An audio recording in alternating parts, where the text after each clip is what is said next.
The newest killer doll film, M3GAN, now has an unrated cut released to Peacock. Let's talk about it.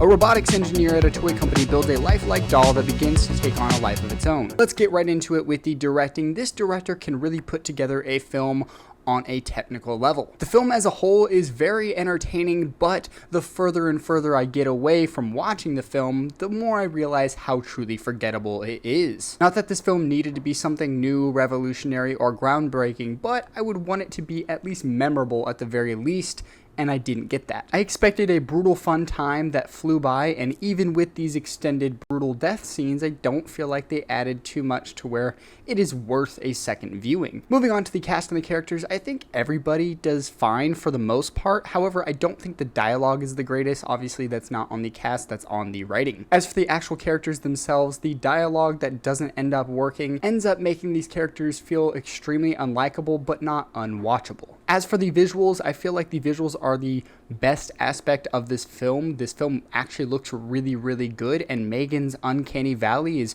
really creepy and goofy all at the same time. My only complaint with honestly the entirety of the visual effects or the entire visuals for the film has to be the fire pieces that we see early on in the film where M3GAN's silicone head bursts into flames. But other than that, I thought the film looked pretty good. The set design and the practical work looks really, really good, and that again is probably my favorite element of the entire film. The score, I honestly can't tell you anything about it other than the fact that I remember there being a score. I just don't remember it being, obviously it's not memorable. I don't have a single note or idea of what that score was in my head. It's just a very forgettable score, but as for the diegetic sounds within the world of M3GAN, everything was done pretty well. And the main reason I feel like I can't tell you more about the score is every time I finish this film, which has been twice now, the original theatrical cut and now the Peacock unrated cut, but both times that I've finished this film, it kind of just leaves my head the second that I'm done watching it, which isn't a bad thing, but I just don't really care, and I don't really remember a lot of it. But that leads me into my final thoughts and spoilers for M3GAN, the unrated cut. I definitely predicted what most of this film was going to be presenting, and that's not necessarily a bad thing,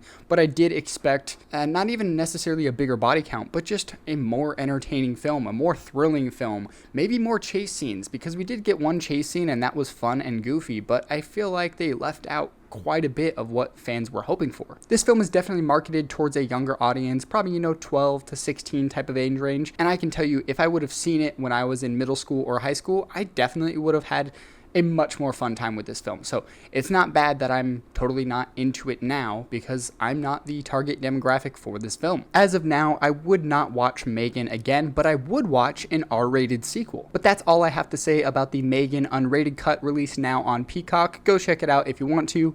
Thanks everybody for watching. Please stick around for more movie news and reviews. I'm Carter. Peace.